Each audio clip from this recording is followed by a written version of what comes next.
Good morning. Thank you all for coming out this morning. I'll try not to knock over my water.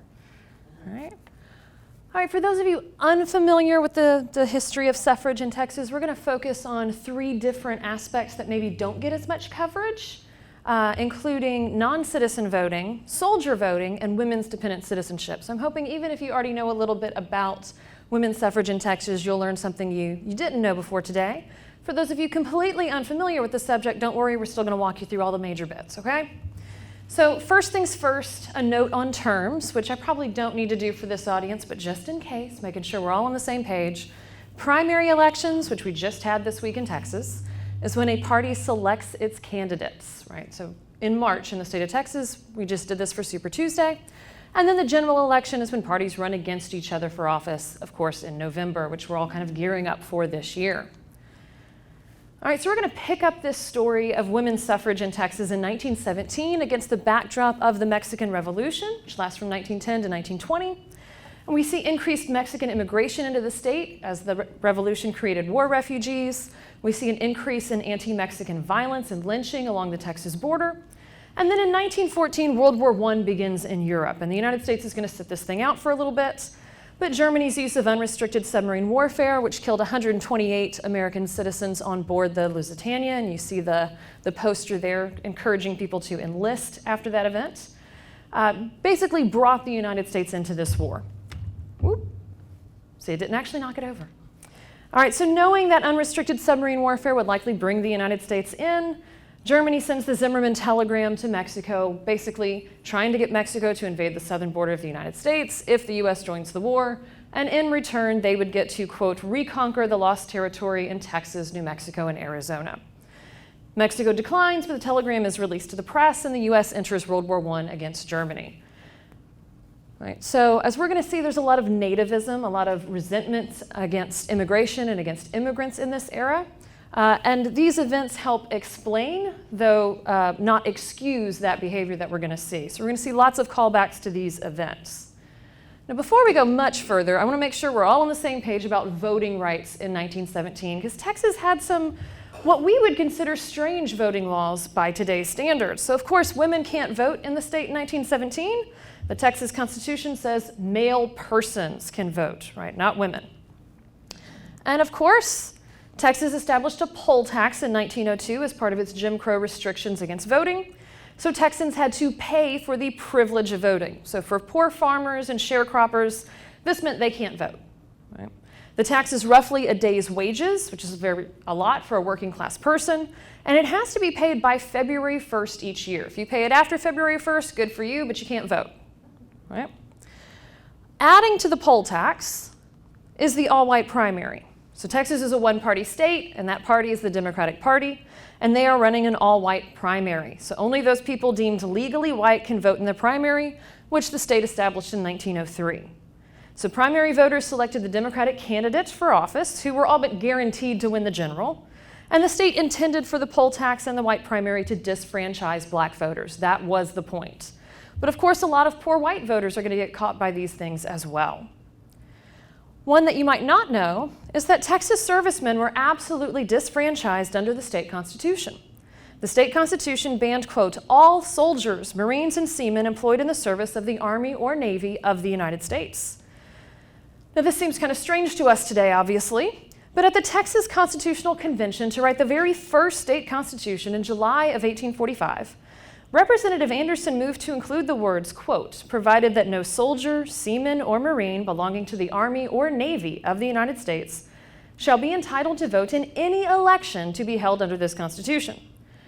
Now, Anderson argued that he was doing this, quote, without something of the kind, those who should be introduced here for purposes of defense would be permitted to mingle in elections without knowing the wants and necessities of the particular county where they might vote, and might frequently elect an individual to represent us in some office of the state, contrary to the express wishes of the county.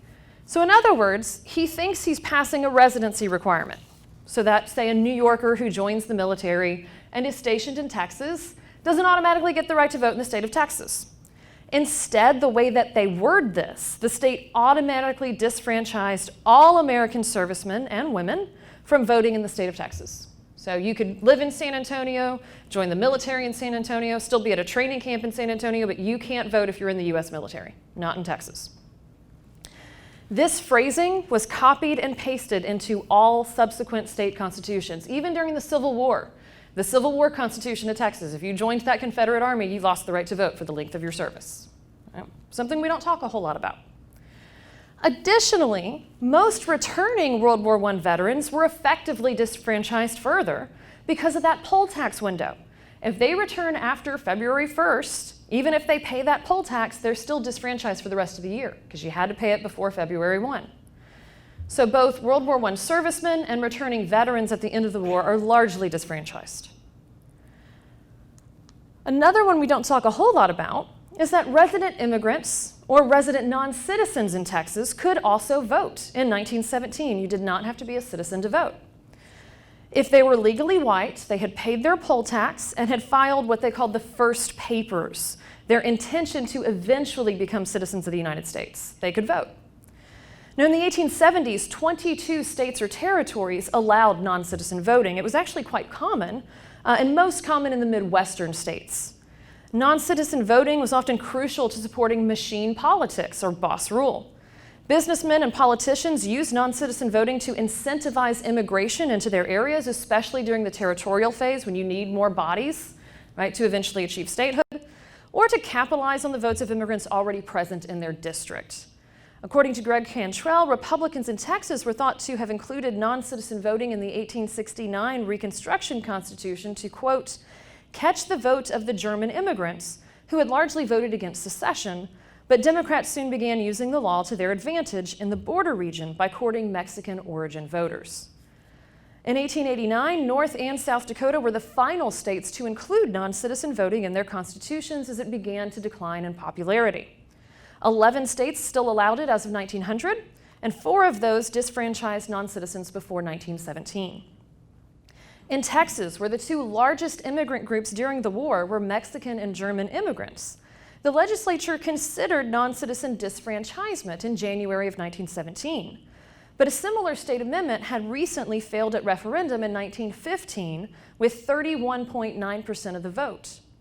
So public disapproval of non-citizen voting is only going to increase with the nativism during World War I. Right? So we're going to see a lot of people working against non-citizen voting. Further complicating this non-citizen voting is the fact that women's dependent citizenship status existed. So the U.S. determined a woman's citizenship status, or lack thereof, based entirely on her father or husband's status.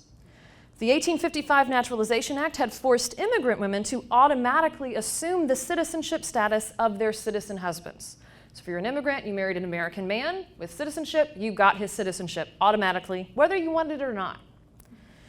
Girls whose fathers naturalized while they were underage became citizens too, right, through this process. After the 14th Amendment established birthright citizenship in 1867, immigrant women received their husband's birthright citizenship if they married. In 1907, Congress automatically denaturalized any American woman who married a man lacking American citizenship. So if an American woman with birthright citizenship married a non-citizen man, she lost her birthright citizenship for life. If her husband became a naturalized citizen, she would only gain his naturalized citizenship. Right? Now, to prove citizenship, women would present a marriage certificate and their husband's birth certificate or naturalization papers. Right? They didn't really have their own papers if they're married, because everything's based off their husband's status. So as first paper voters, those non-citizen voters we talked about had no naturalization certificates yet, their wives were still considered non-citizens and would not change status until their husbands fully completed the naturalization process. So even if women were enfranchised in Texas, only men and the occasional single female immigrant would be able to vote on first papers, not married women of immigrants. This 1907 Expatriation Act officially made women dependent citizens. They have derivative citizenship based off of their husbands. And while most vestiges of coverture were diminishing, Candace Lewis Bredbender argues that Congress's efforts to enforce derivative citizenship upon married women quote, appeared to be a statutory reassertion of the single identity theory of marriage. And that's basically coverture, the idea that women suffer civil death at marriage and are subsumed or covered by their husband's legal identity. So while this seems to be acting against this movement to kind of slowly get rid of coverture, Congress was absolutely acting in line with another prevailing trend of this era, nativism. The Expatriation Act is part of a set of laws aimed at curbing immigrant rights and increasing federal authority over immigration and naturalization. When it was first passed, a lot of women's rights activists thought there's no way this thing will be allowed to stand. And yet in 1915, the Supreme Court upheld the law, allowing Congress to regulate immigration and citizenship. Women's rights advocates began working for women's independent citizenship. Of course, they're fighting for suffrage, right? So the idea that women's citizenship is not based on their birthright or any naturalization process, but on their husbands, kind of goes against this idea that they are independent citizens and deserve voting rights. Independent citizenship was an original goal of the League of Women Voters at its founding. They worked for, quote, removal of citizenship discrimination against American women who married aliens. Now, this was partially achieved through the Cable Act in 1922, which only allowed American women to retain their birthright citizenship if they married an immigrant racially eligible for citizenship. Right? So if they're marrying white or black immigrants, now they can keep their citizenship. But if they're marrying someone from Asia who's not racially eligible to ever become an American citizen, they're still losing their birthright citizenship. Now, of course, within the Texas Democratic Party, there are conservatives and there are reformers or progressives. And Governor James Ferguson sided with the conservative, anti-prohibition or wet Democrats and against women's suffrage. In 1916, at the DNC, Governor Ferguson gave a thundering anti-suffrage speech. A Dallas newspaper reported, quote, suffragists in the galleries hissed Ferguson roundly when he was outspoken in denouncing the ballot for women. Thank you for not hissing today. Texas Equal Suffrage Association, or TESA, president Minnie Fisher Cunningham led an impromptu protest. She goes back to her hotel room, she cuts one of her black dresses into strips, and then hangs those strips along a Texas flag, which is how you put a flag into mourning, and parades it in front of the convention hotel. She's so furious that the Texas governor has done this. And she is not a wealthy woman. Those dresses meant something to her. It was a lot to tear one of those up. Lucky for her, Ferguson got caught up in multiple scandals in his next term. He was manipulating what banks the state kept its money in, he was demanding personal favors of those bankers, and he also wanted 3 University of Texas professors, who he saw as his political rivals, fired without cause. And when the university president refused, Ferguson eliminated the school's funding. Right? That school has a lot of alumni who are not happy about this. And basically everyone who disliked Ferguson came together and demanded his removal, including the suffragists, the Texas X's, good government reformers, progressives, prohibitionists. And as Cunningham put it, the suffragists, quote, take pleasure in doing this for the just cause and against our common foe. Right, so the suffrage movement is building allies because basically the enemy of my enemy is my friend. During the impeachment proceedings, Ferguson addressed his personal debt issues and announced that friends had given the governor $156,000 to pay off his debt. Investigators immediately asked who had given the governor that much money in 1917. Ferguson refused to answer, even when the House compelled him. So in August of 1917, the House impeached Governor Ferguson on 21 articles, including misappropriation of public funds. In the trial held by the Senate, Governor Ferguson testified that he was innocent, and he called upon God to strike him dead where he stood if he was lying. Suffragists coordinated a letter-writing campaign supporting his removal, and in the end, the Senate convicted Governor Ferguson on 10 articles of impeachment. Now comes the sentencing. Right? They can remove him from office, but they can go further and bar him from ever holding an office of trust in the state of Texas again. Fearing the latter, Ferguson quit. He resigns.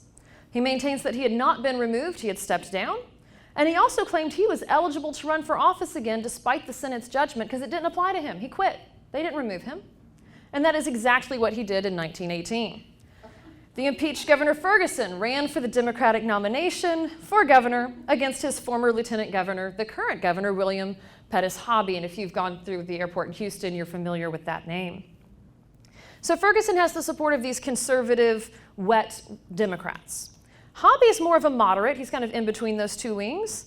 But he sides with the reform wing of the party in this heated election, in part to keep Ferguson from being elected again, who's still very popular in parts of the state.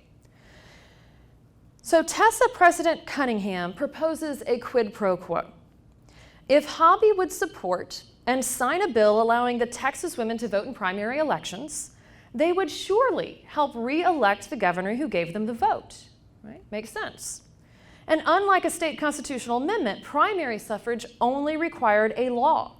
If the state legislature passed the bill and Hobby signed it, women could vote in the primary. In a one-party state, primary suffrage would be a massive win. Whoever they elect is all but guaranteed to become the candidate. The white primary also blocked the anti-suffragist argument that suffrage would increase black voting, and it lets these white suffragists avoid the issue of black voting. And yet the legislature went further to restrict primary suffrage to white citizen women. For the first time in state history, the 1918 law required primary voters to be citizens. A lot of Reform Democrats did not like that immigrants could vote. They thought they were bought, or at least heavily influenced by political machines, particularly in South Texas. They thought immigrants had cultural affinities for alcohol. They were against prohibition. Worst of all in this era, they're mostly Catholic. Right? For a very Protestant Democratic Party, that's a problem. And suffragists thought immigrants were more likely to vote against women's suffrage too. And the National American Women's Suffrage Association, and especially Carrie Chapman Catt, believed that immigrants would vote against women's suffrage, and had learned that in multiple previous state campaigns, primarily South Dakota. The primary law disfranchised immigrants from the primaries, even though immigrant men would still be allowed to vote in the general election. The primary law enfranchised mostly white women in the primaries, even though they would not be able to vote in the general election, in case you weren't already confused by Texas's voter laws in this time period. So Hobby signs the bill on March 26, 1918, with Cunningham and other suffrage leaders present, though they're not in that photo. And I note that this is, to my knowledge, the only literacy test in the state of Texas history, because women didn't have to pay the poll tax, which was how you registered at the time. So they had a separate registration period. But to fill out that registration, you had to fill it out in your own hand, right? And the men's poll tax receipts don't even require that. So women had to be able to fill out the form themselves, which is also seen as an attempt to restrict voting amongst black and brown Texans. Texas women have 17 days in which they can register to vote for the 1918 primary. And multiple groups of black church women registered, even though they knew they would not be able to vote in the all-white primary. Right? It's one step closer to voting and full citizenship. Some black women's groups even sued the registrars who refused them, though the most famous case, that in Orange, Texas, was not upheld in court. In Houston, they barely have an NAACP at this point. It's a fledgling organization, and yet when the registrar refuses a group of black church women, they go to the NAACP, who writes a letter threatening to sue if these women are not allowed to register. And the registrar gives in. They're allowed to register, even though they won't be able to vote in the 1918 primary because it's an all-white primary. In all, approximately 386,000 Texas women registered to vote, or as Cunningham put it, enough to make Ferguson sick.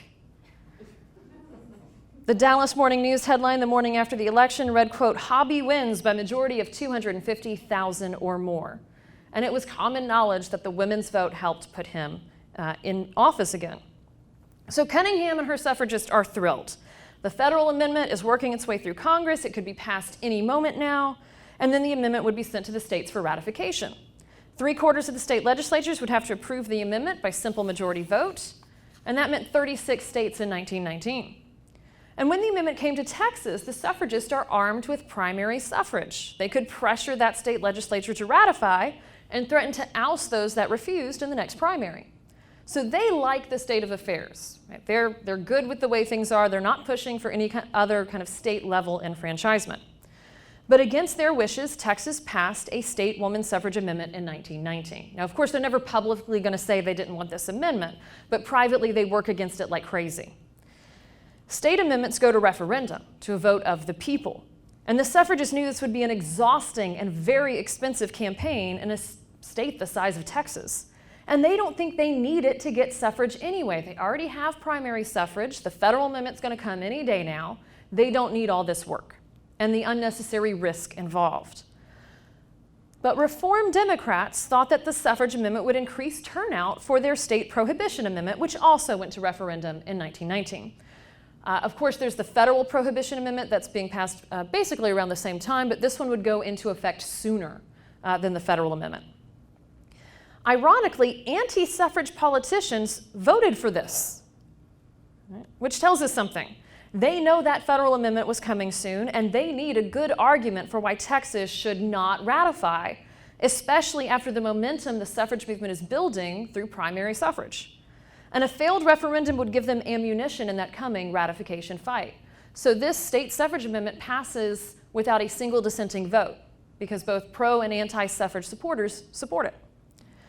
Cunningham sought NASA, National American Women's Suffrage Association, President Carrie Chapman Catt's advice. Right? They try to stop this thing, it doesn't work. And Catt advised that if Cunningham could not get the measure rescinded or the referendum delayed, that she asked the legislature to include a citizenship clause in the bill. Catt even forwarded to Cunningham a copy of the successful South Dakota suffrage bill with the citizenship clause that disfranchised non-citizen voters. Catt thought this would work in Texas too, saying, quote, "By all means, leave no stone unturned to get it amended with these citizenship clauses." Unbeknownst to Catt, the legislature submitted the suffrage amendment alongside a citizenship amendment, and the two were in fact combined. If the woman's suffrage amendment passed, non-citizen suffrage would stop. If the woman's suffrage amendment failed, non-citizen suffrage would continue.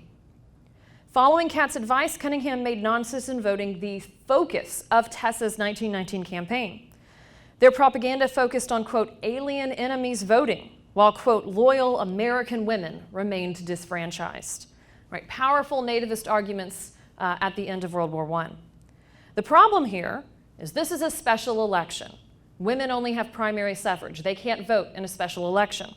Non-citizen men can. So nativism, a fear or hatred of immigrants, surges during World War I. And of course, the two largest immigrant groups in the state at the time are German and Mexican immigrants, who suffer a lot from these fears. The legislature passed the 1919 Thomason Amendment, which said that election officials could only assist voters who were over the age of 60 or physically disabled. It also says they had to have been citizens for at least 21 years to receive this aid, and they could only receive it in English. So all of that adds up to the fact that election officials could help illiterate American-born voters, but not immigrants struggling to read English as a second language. And we know how legalistic some of the amendments we vote on can get. Right, so this is going to be a theme both in the Texas legislature and in the women's suffrage campaign in 1919. And we see a pretty famous cartoon there, the four voters, making many of these nativist and racist arguments about suffrage, that there's this middle-class, well-dressed woman in white, the color of purity, and the voters around her, one is a stereotype of an African-American voter, one is a stereotype of a working-class voter, white voter, drinking alcohol, and the other one is an immigrant anarchist who has both a knife and a smoking bomb in his hand, right? And they can all vote, and she can't, right? And you notice the black hand, right, above the anarchist. If you know anything about World War I, that would resonate. Right? So Cunningham wrote to her suffragists, quote, "Our amendment is designed to enfranchise the loyal American woman of this state, but to disfranchise the alien enemies in our midst. And the aliens have such an advantage over us in that they can vote on the amendment while we, the women, cannot." And of course, that is a direct quote. I wouldn't normally call an immigrant voter alien, but that's Cunningham's terms. And that particular phrase that she uses, alien enemy, is a legal term. It refers to immigrants whose nation of origin is at war with the United States. It has nothing to do with how those immigrants themselves feel about the war or what nation they are loyal to. All it says is the nation that they originated from are at war with the United States.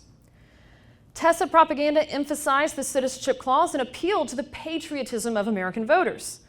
"Are you an American citizen?" read one Tessa flyer. concluding, quote, "If you believe in America and American citizenship, vote and work for the adoption of the Suffrage Amendment on May 24th. Not a whole lot there about women voting, right? But disfranchising non-citizens takes the lead in their propaganda.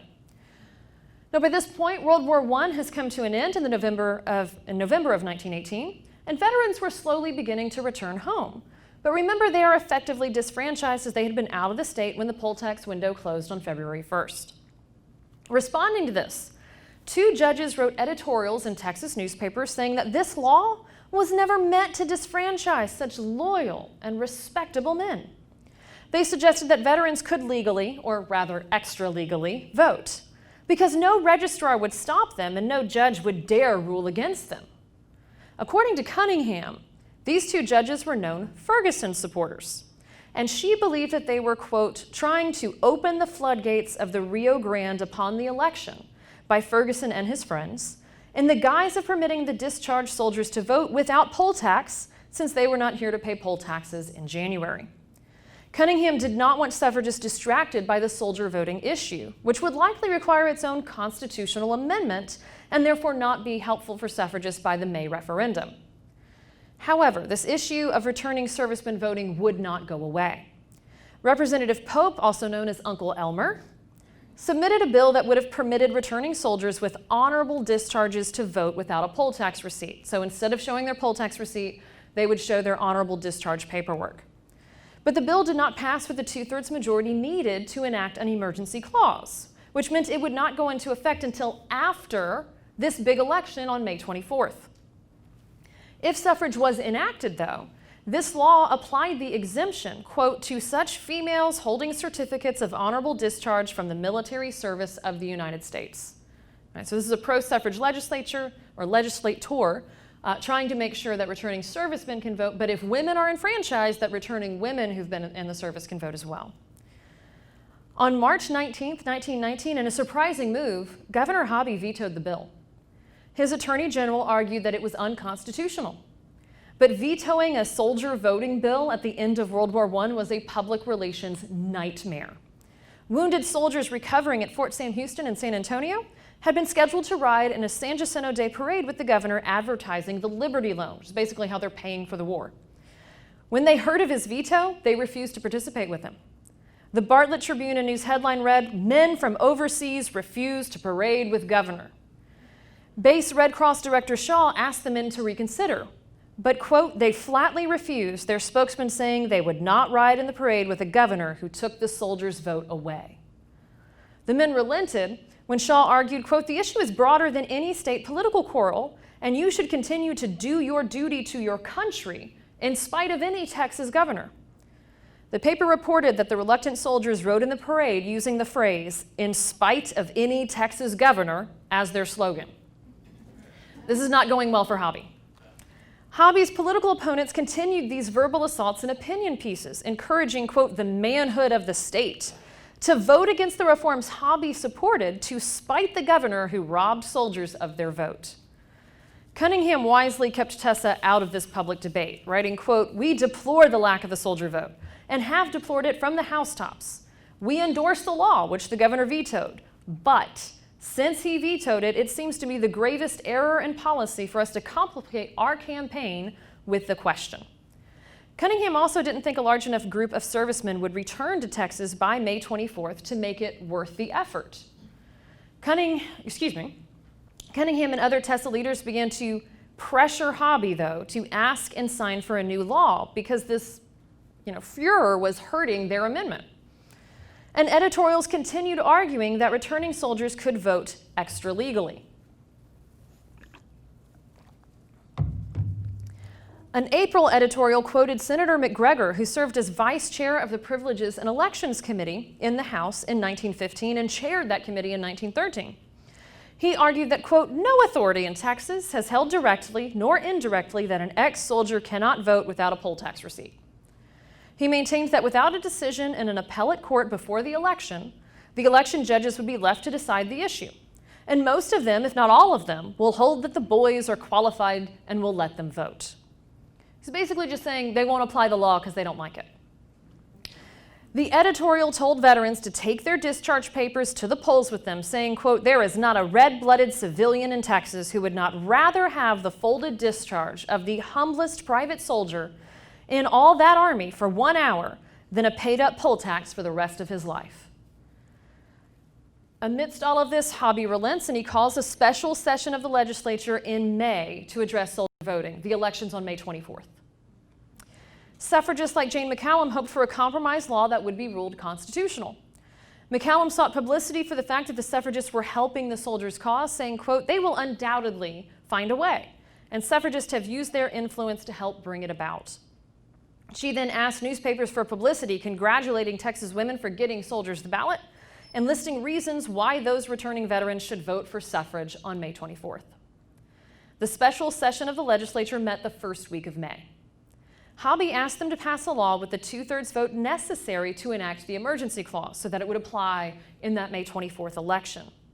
He argued that without a decision by a higher court, confusion would, quote, "prevent many of the discharged soldiers from voting, even if they have such a right." And he urged the legislature to prevent people from impersonating veterans in order to illegally vote, concluding, quote, "The friends of good government and honest elections in Texas want the discharged soldiers to vote. The enemies of good government and honest elections in Texas want the gap open so those who pose as soldiers can vote and repeat their vote when the occasion requires or when the order from the headquarters direct. Those who are sincere in their desire to settle the great question to be voted on May 24th, according to the will of the people of Texas, want an election whose legality cannot be questioned." His arguments seem very reminiscent of Cunningham's. This might not be a good faith effort. So he asked the legislature for a bill, quote, "1, to permit the discharged soldiers to vote without payment of a poll tax, and 2, to prevent the slacker or imposter who has not paid a poll tax from representing himself as a soldier and voting. 3, to bring about a uniform system in each and every county in Texas under which discharged soldiers may vote." The successful bill relieved, quote, "discharged soldiers, sailors, and Marines from paying the poll tax in 1918 and 1919 in order to vote in 1919 and 1920. What it basically says is when the United States is at war, for that year and the year after, Texas servicemen don't have to pay a poll tax.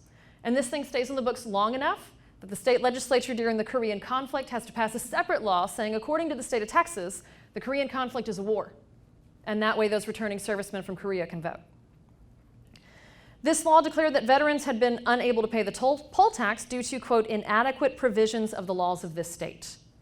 It cited Section 9, Article 16 of the state constitution, saying, quote, "that absence on business of the United States shall not forfeit a residence once obtained, so as to deprive anyone of the right of suffrage."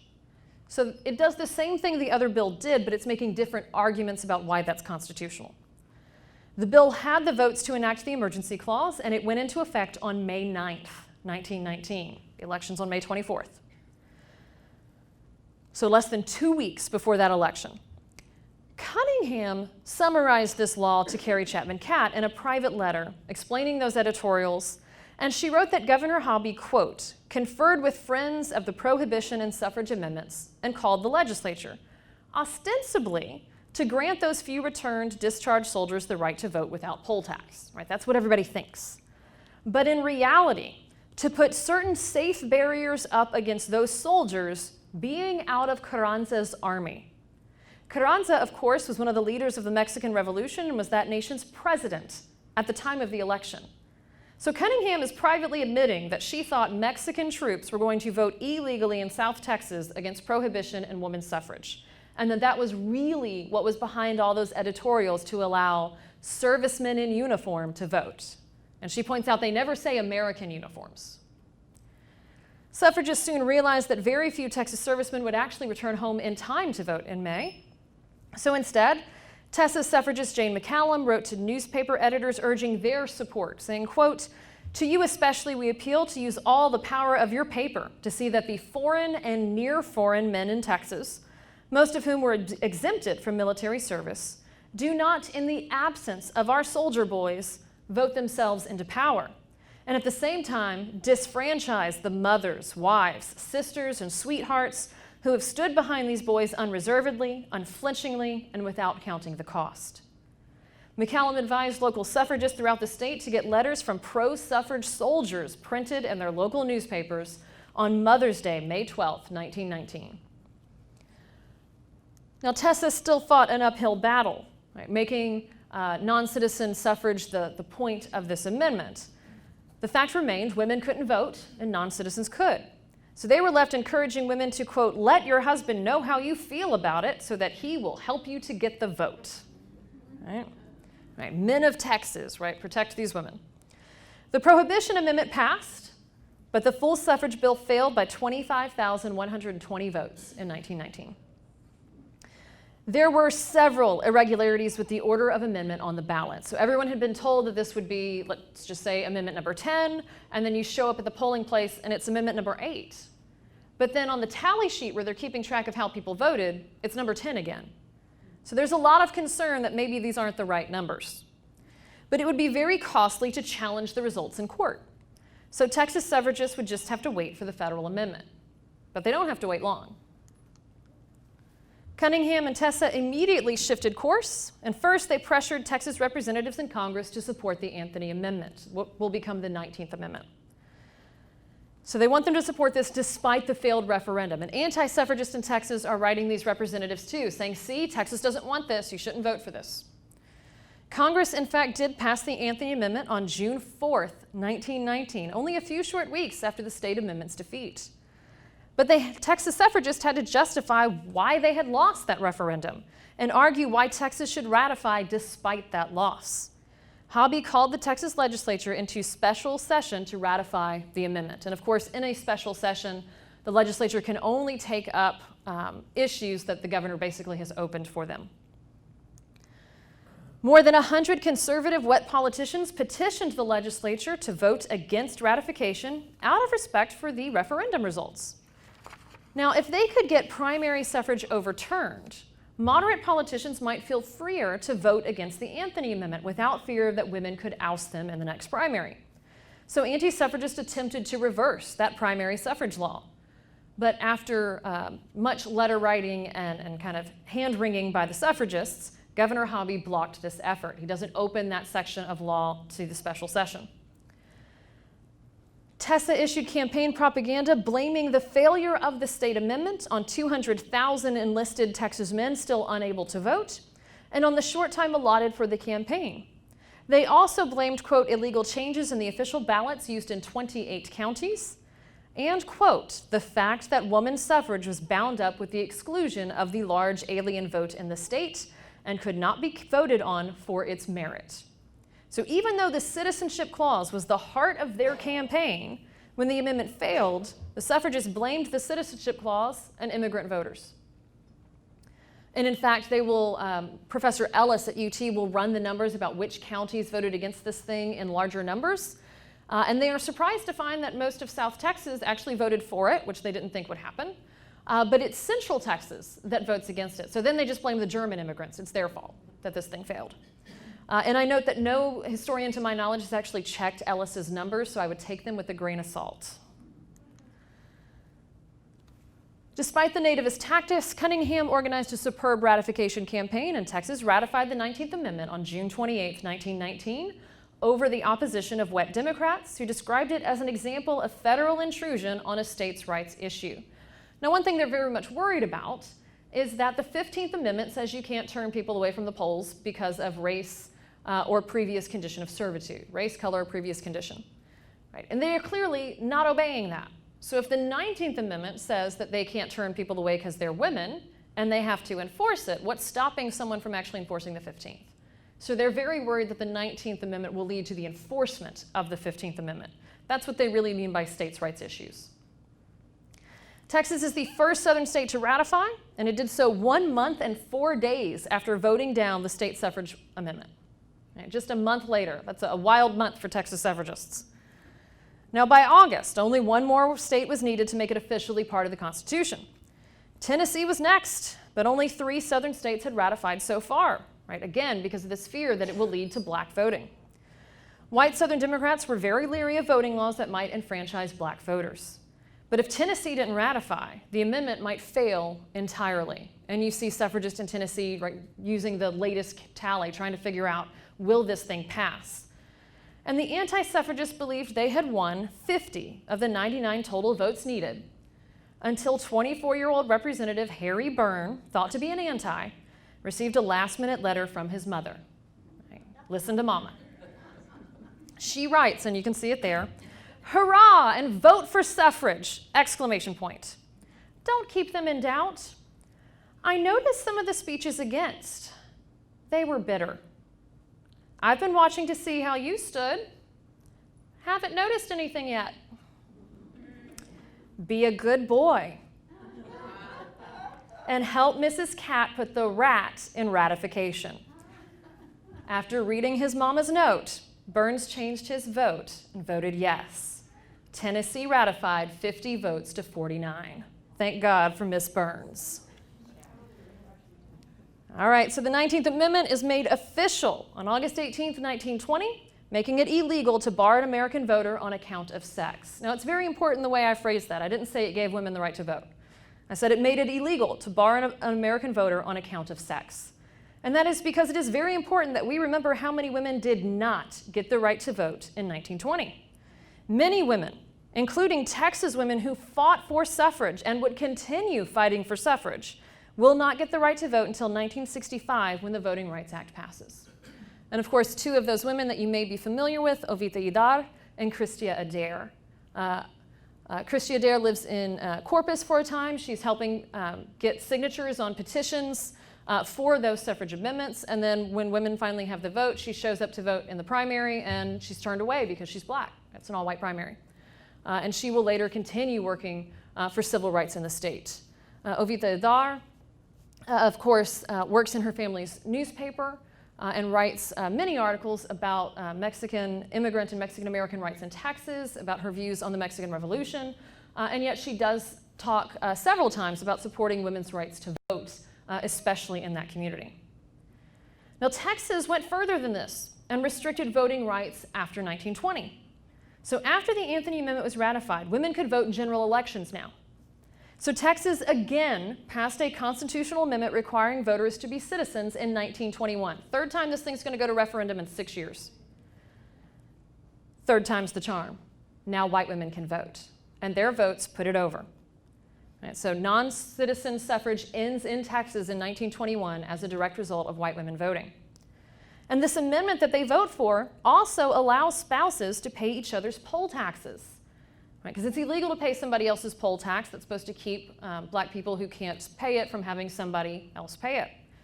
But this law was intended to make it easier for white women to vote because they didn't have to go pay their own poll tax now. Their husband could go pay it for them. So it expands white women's access to the ballot even as it takes it away from immigrants. In 1923, the state legislated the all-white primary for the first time, no longer trusting party officials to enforce it strictly enough. And there is a lot of talk after women's suffrage that one way that they're keeping black men from voting in Texas is violence. And that, frankly, society will not let them use the same amount of violence against black women that they're using against black men. And so they start shoring up these laws, afraid that it won't hold without it. Of course, that means that it is now state law barring black people from voting. And so this initiates a whole series of court cases. And the Supreme Court keeps striking down specific parts of the all-white primary, and Texas keeps re-legislating it, or the Democratic Party keeps setting it up. The court finally strikes it down entirely in 1944 in Smith versus AllWhite. Women's dependent citizenship status wasn't fully repealed until after World War II, when racial barriers to citizenship fail. And of course, China was a big ally in World War II, fighting against the Japanese.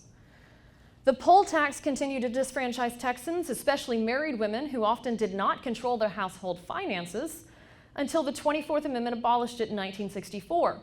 Though I note, Texas didn't ratify the 24th Amendment. Anybody know when? 2009. They finally ratified it. And Texas servicemen, they didn't get the right to vote until after the Korean War in 1954. So these changes in so many different groups' voting rights should remind us that the conditions that incentivize politicians to expand voting rights for one group that might support them are the same conditions that incentivize politicians to disfranchise people who might not support them. And you'll see these types of changes anytime you have incredibly competitive politics. When one group's voting rights are in flux, all groups' voting rights are in flux. And sometimes that's intentional, sometimes not. So we ratified the 19th Amendment in 1920, and 4 weeks before the presidential election in November, Hobby calls the legislature into special session. Nobody knows what's up. And he announces to them that after the 19th Amendment, he had asked the Attorney General once again if the poll tax was constitutional under the 19th. The poll tax as written only applied to men, which violated the 19th Amendment. It was restricting access to the vote based on sex by requiring it only of men. In other words, it couldn't be enforced in the 1920 election unless the legislature fixed it. And Hobby goes into great detail about the dangers of a, quote, wide open election, if they couldn't use the poll tax to keep people from voting. And so, of course, they do fix that and pass an emergency clause requiring the poll tax of both men and women. So sometimes these changes are inadvertent, right, in a system that you're not supposed to be using race explicitly to keep people from voting. And sometimes there's unintentional consequences to changing these voting laws. If you're not familiar with the sources on women's suffrage in Texas, I highly recommend taking a look. The UH Special Collections has the Minnie Fisher Cunningham papers, and they have scanned lots of them online. So if you Google UH Special Collections in Cunningham, they have an extensive online collection you can work with. The Austin History Center has Jane McCallum's papers, and not as extensive as far as what they have online. But there's a wonderful timeline with primary source documents. If any of you are teachers, it's very useful. So it'll explain, like, this is the primary suffrage era, and then primary source documents from the primary suffrage bill, and this is the state amendment era, and here's those primary source documents. All right, and here's 1920 and women finally getting the right to vote, and so on. Oops, went too far. Tarleton Law Library, and take a look at how it's spelled, because it's not Tarleton University, has all of the state constitutions online, and more critically, the convention debates of those constitutions. So when I first discovered that Texas was barring soldiers from voting, nobody says why, right? And even by World War I, a lot of them are talking about Reconstruction, and they have this very Dunning School idea that Reconstruction was this terrible time period in which Union soldiers and black people could vote, and so we've got to keep that from happening. And yet, this clause is in the original Constitution in 1845. Right, so I don't find out about Anderson until I go back to those convention debates. And they are all online. They're in PDF form, which means they're searchable, right? Which I search soldier suffrage, it pops right up, and there's Mr. Anderson telling us why he's introducing that clause at the convention. So some really nice resources there if you're interested. And if anybody would like those links, feel free to grab my card after, and I'll be happy to send you a copy of the PowerPoint that has the links embedded. All right, any questions? Yes, ma'am.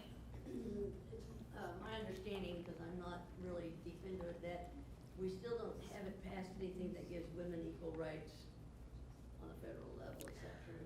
So the Equal Rights Amendment is the brainchild of Alice Paul and the National Woman's Party, suffragist. Just after suffrage, that's what they're working for. It splits the women's rights movement. Because at the time, labor laws are being ruled unconstitutional, but the courts give a pass for protective legislation. So laws that only apply to women, because women are fragile and they're the mothers of the future generation, and we need to protect them. If we pass an ERA, those laws go away. Right? So there are women's activists, and especially labor activists, who say we don't want an ERA, because this is the only thing we have to protect female workers. Right? We wish we had something better, but we don't. So there's a major fight there. It is eventually passed by Congress during the women's movement, right, of the 60s and 70s, and Congress sets a deadline on how long you can take to have the states ratify. The deadline passes with 4 states still not ratified. And then in the 90s, the states ratified one of the amendments that had originally been put forth as part of the Bill of Rights that had never been passed. Right? So a much longer ratification period.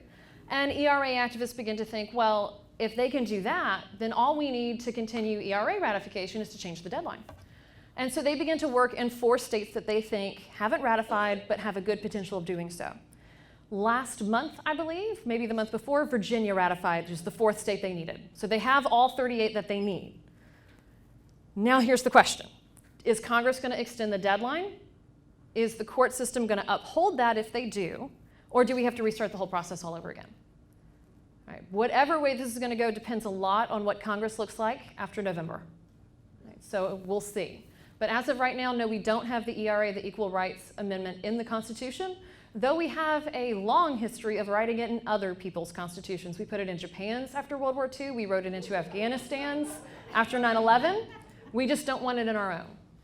Right. Depending on your political views, of course. Good question. Thanks. This is not such a good question. Just a comment about unintended consequences. There was a Fort Worth woman who was married to Mr. Benzini of OB Macaroni Company, who went to Mexico on a vacation. Mr. Benzini was Italian, an immigrant. She was born in the U.S. She was blocked for re-entering the U.S. because she was not a citizen. Because she had married an Italian, or? Yes. Yes. In the early 1920s. Yeah. The case is at the National Archives here, in case anybody's interested. But I'm sure the legislature didn't intend that. No, they did. And there was all kinds of legal action that were necessary to finally get her back to Fort Worth. And is evidence of her social status that it worked. For a lot of women, it doesn't. Yeah, they had money. And one of the big headaches this taking away the citizenship status of women who marry immigrants creates is that if you marry, say, an Italian immigrant, Italy's not giving you citizenship. So you're now stateless. No country claims you as a citizen. And especially in a period of such migration and refugees moving around after World War I, that creates a nightmare. There's multiple cases of women in the United States who marry an immigrant, and somebody gets sick back in the original country, and so they go to take care of that person or go to their funeral, and then when they try to come back into the U.S., they're blocked, right? And they don't realize they've by exiting the nation, they've given up their right to come back. Right? Lots and lots of these cases before the 1922 Cable Act, and then it will continue for women who marry immigrants racially ineligible for citizenship. Yes, ma'am. I'm curious about the everyday voter in Texas in those days and how households were reading, or were they sophisticated enough to understand all these strategies? What was going on the individual level? So it depends which groups we're talking about. Ferguson started the Ferguson Forum, his own newspaper, claiming that other news outlets were corrupt and were against him. And so a lot of farmers, they would read the Ferguson Forum, and that was their only bit of news, and so they lived in the Ferguson bubble, right? And they believed what Ferguson told them, right? Which is basically that non-citizen voting isn't even a thing, right? These people are going to become citizens, it's great, right? Do women really want to vote? He says that he'll support women's suffrage, just not these women's suffrage, right? And he makes jokes about Cunningham being single, and that women who would rather, have a cat and, have a job than, real Texas women who want children, and, he says he'll support suffrage, just not those women's suffrage. So after it passes in 1920, he actually claimed, 1918, primary suffrage, he claims he had always supported women's suffrage, just not those women. And so there's all sorts of twists and stuff, and if you're only getting that Ferguson Forum, sure you believe that.